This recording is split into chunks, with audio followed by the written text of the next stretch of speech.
할렐루야, 좋은 아침입니다. 오늘도 말씀으로 하루를 시작합니다. 슬기로운 아침 시간 마태복음 24장 말씀입니다. 우리 민족은 지난 100여 년 동안 다른 민족이 경험하지 못한 격동의 시간을 겪어왔습니다. 보릿고개, 일제강점기, 한국전쟁, 분단의 아픔 등 고통의 시간들을 겪어왔죠. 그 시기를 경험했던 분들은 온몸으로 아픔을 경험했고, 그때를 경험하지 못한 세대들은 부모님들에게 당시의 상황들을 들어왔기 때문에 시대의 아픔을 공감하고 성장했습니다. 그런데 우리 민족과 비슷하게 역사적으로 고통의 시간을 보내왔던 민족이 있습니다. 바로 유대인들이에요. 여러 사건들이 있었겠지만 시대를 넘어서 유대인들이 공통적으로 공감하는 몇 가지의 중요 사건이 있습니다. 그 대표적인 것이 출애굽 사건이에요. 성경 안에서 자주 등장하는 출애굽 사건은 오래전 일이지만 유대인들의 영적 DNA 속에 지금도 살아 숨쉬고 있는 사건입니다. 또 한 가지 사건은 바벨론 포로 70년입니다.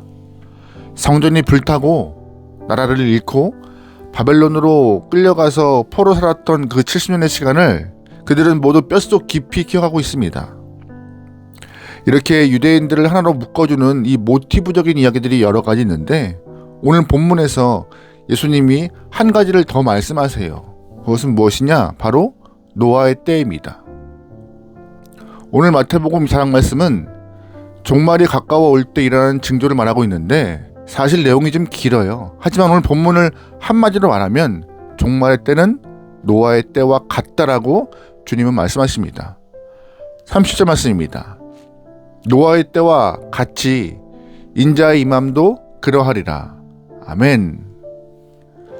게다가 예수님은 기회 있을 때마다 이 종말에 대해서 말씀하셨기 때문에 말씀을 듣던 사람들은 종말의 날과 그 때, 그 시가 어떻게 분별될 수 있는지 굉장히 궁금했어요. 그런데 예수님은 그 날과 때와 시는 아무도 모르고 아버지만 아신다고 분명히 말씀하셨죠. 36절 말씀입니다. 그러나 그날과 그때는 아무도 모르나니 하늘의 천사들도 아들도 모르고 오직 아버지만 아시느니라. 아멘. 그날은 아버지만 아시지만 예수님은 하나의 복선을 주셨습니다. 종말이 가까워 오면 바로 노아의 때와 같은 일이 일어날 거라 말씀하셨던 거예요. 여러분 혹시 노아의 때 어떤 일이 발생했는지 아세요? 창세기 6장 말씀에서 노아의 때를 보면 하나님의 아들들이 사람의 딸들의 아름다움을 보고 결혼하였다라고 말하고 있습니다. 이것은 단순한 혼인 관계를 말하는 것이 아닙니다. 하나님의 아들들은 아담, 셋, 에노스로 이어지는 이 예배 공동체를 말하는 것이고, 사람의 딸들은 가인의 자손들을 말하는 것입니다. 쉽게 풀어서 말씀드리면 예배 공동체 백성들이 예배 공동체를 떠나서 세상 문화에 동화되었다는 것이죠. 한마디로 예배 공동체를 떠나버렸다는 말입니다. 하나님은 죄악된 세상에서 마지막 희망으로 두신 것이 바로 예배 공동체인데, 하나님의 마지막 희망, 이 예배 공동체가 무너질 때 하나님은 더 이상 이 땅에서 희망을 보실 수가 없었던 것이죠. 그러니까 본문에서 예수님이 말씀하신 노아의 때와 같으리라는 이 말씀은요, 예배 공동체가 파괴되고 무너질 것이다 라는 의미인 것입니다. 여기서 중요한 포인트가 하나 있습니다.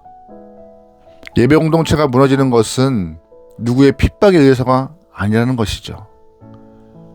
예배 공동체 구성원 스스로가 세상에 좋아서 자기 발로 걸어나감으로 인해 공동체가 무너지게 되었습니다. 그때가 바로 종말이 가까워 온 것이죠. 오늘 우리 시대 예배 공동체는 어떻습니까? 압박이나 핍박 없습니다. 그러나 예배 공동체를 지키는 젊은 세대는 갈수록 줄고 있습니다. 젊은 세대는 예배 공동체를 지키는 것보다 사람의 딸들의 아름다움을 보고 세상 문화를 통하여서 즐거움을 느끼고 욕망을 충족시킵니다. 이렇게 예배 공동체는 무너지고 교회는 예배 공동체를 지켜나갈 의지가 점점점 약해지고 있고 교회 안에서의 다툼과 권력욕은 참 말할 수 없을 만큼 강하게 드러나고 있죠. 이것이 오늘 이 시대의 교회의 현실이고 종말이 가까워왔음을 우리는 짐작해야 합니다.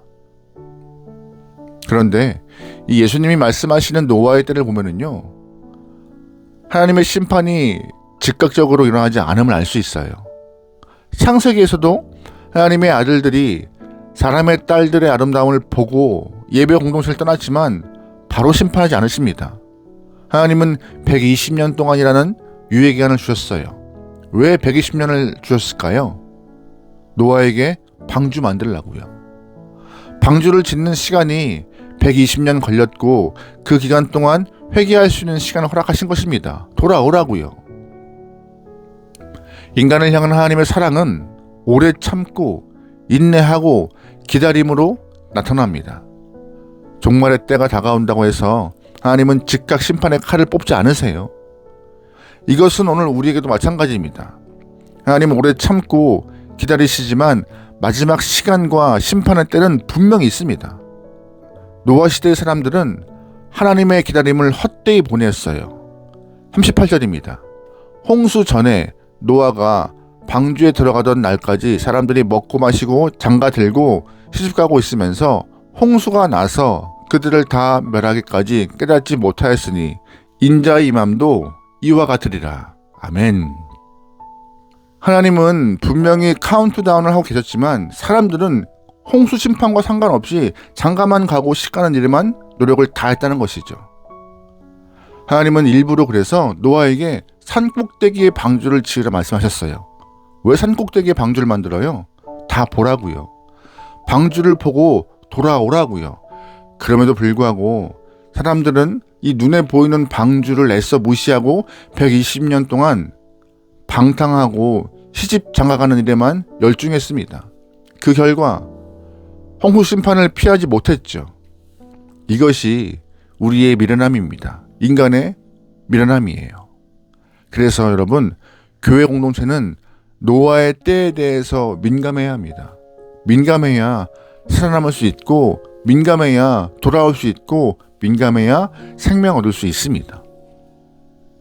그렇다면 우리는 하나님의 심판이 다가왔음을 느낄 때 어떻게 반응해야 할까요? 예수님께서 말씀하신 노아의 때에 해답이 있습니다. 바로 노아의 모습을 보면 돼요.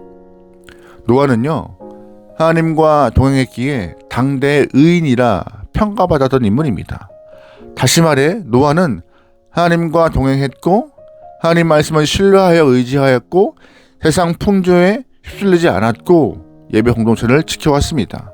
그 결과 하나님은 노아뿐만 아니라 노아의 가족까지 방주에 태우시고 새 창조를 이루어내셨습니다. 노아의 때가 우리에게 주는 교훈은 바로 이것입니다. 예배 공동체를 굳게 잘 지키는 것, 하나님의 말씀을 붙잡고 세상 풍조에 휘둘리지 않는 것, 믿음의 걸음을 뚜벅뚜벅 걸어나가는 것, 하나님이 이것을 요구하시는 거예요. 우리는 종말의 시기와 때에 관심 가질 이유가 없습니다. 그냥 하나님만 알고 계시기 때문에 그 때와 시기에 집중할 필요가 없어요. 중요한 것은 우리가 믿음의 길을 걷고 있는가, 노아처럼 하나님과 동행하는가, 이것이 중요한 포인트입니다. 여러분, 오늘 하루 노아와 같이 주와 동행하고 말씀을 신뢰하며 믿음의 걸음을 걸어갈 수 있는 귀한 영혼 되면 좋겠습니다. 우리가 기억해야 할 것은 종말의 때가 아니라 예배 공동체를 지켜내며 하나님과 함께 살아가는 노아의 모습인 것입니다. 오늘 하루 주님과 동행할 수 있는 여러분의 삶 되기를 주의로 축원합니다. 아멘. 기도하시겠습니다. 사랑의 하나님, 언제나 종말을 기억하고 마음에 품고 하나님과 동행하여 거룩한 인생으로 살아갔던 노아와 같이 우리도 그런 모습을 삶으로 구현해내어서 하나님의 칭찬받을 만한 귀한 인생 되게 역사하여 주시옵소서. 우리의 의지는 한계가 있습니다. 성령 하나님이 함께 하실 때 믿음의 길을 완주할 수 있사오니 성령 하나님이여 우리와 함께하여 주시옵소서. 모든 걸 맡기오며 예수님의 이름으로 기도합니다. 아멘.